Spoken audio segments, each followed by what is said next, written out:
Morning Consult released a new analysis, and it shows how much support Trump has lost in all the different states around the country since his election. Take a look at this. That is fucking crazy. Look at those numbers. Okay, first of all, he's down in every state. There's not a single state where he's not down. But look at how big those numbers get, man. Illinois, he's down 30 points in Illinois. What? How do you lose that much support? I couldn't lose that much support if I fucking tried to lose that much support. By the way, 55% of the country now says he's unstable and unfit for office. 55% say you're simply unfit for office. Lost 29 points in New York, but New York always hated him, so that's not surprising. Arizona, 26 points down. New Mexico, 26 points down. Guys, if you go up there and look in the Rust Belt, you know, Wisconsin, Michigan, down 18 points in Wisconsin, 22.6 in Michigan. I mean, in order for him to win the election in 2020, you can't lose that much. He barely hung on to win in the Rust Belt the first time around.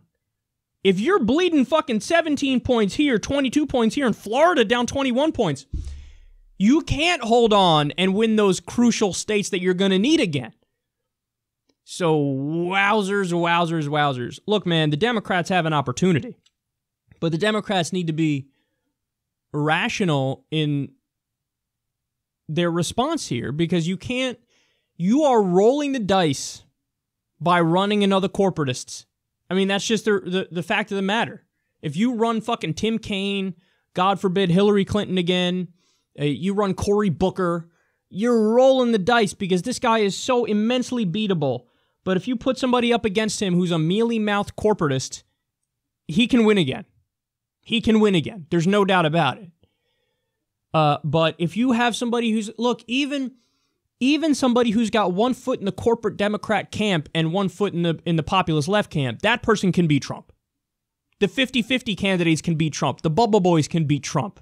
That means fucking Joe Biden can beat Trump. That means Al Franken can beat Trump. That means Andrew Cuomo, who again is pretty corporate, but he does every now and then push for populist left policies like raising the minimum wage like he did in New York and doing the college for all bill in New York. So there's just enough there of populist left where people go, yeah, okay, fine, him over Trump. So the Democrats have a gigantic opportunity here. Because this is now understand, every president, as time goes by, loses support. So it's just the ebb and flow of being in office. Usually you start super high and then it just tapers off all the way to the end, where George W. Bush had a 22% approval rating. But the pace at which this guy has lost support, you know, listen, there was, during the 2016 election, your options were, from the most general perspective and broad perspective, either, hey, you have the status quo in the establishment and continue business as usual, Hillary Clinton. Or you have the wrecking ball that's going to seemingly smash the establishment, Donald Trump. And people went, wrecking ball. Let's go with that. But guess what? Now that he's been in office, as long as he's been in office, more than anything, it's become clear his loose cannon aspect is more dangerous than it is endearing. Okay? People see the fucking, every night on the news, President Trump threatened war with North Korea again on Twitter. And even if you're a Republican, you got to go, whoa, what the fuck? What the fuck? So that quality that was the anti-establishment, edgy, endearing, fucking straight shooter, bust up the establishment, tell it like it is thing, has now become the, oh shit, he really wants to fucking start wars and he's on edge and you can't predict what he's going to say, and it's doing untold amounts of damage. I mean, pulling out of the Paris Climate Agreement, the United States lost so much credibility in the eyes of the world, because now who the fuck is going to take us seriously whenever we enter any agreement? Because then the next time there's a Republican that comes in office, oh, we're done with that. We're not going to do that one.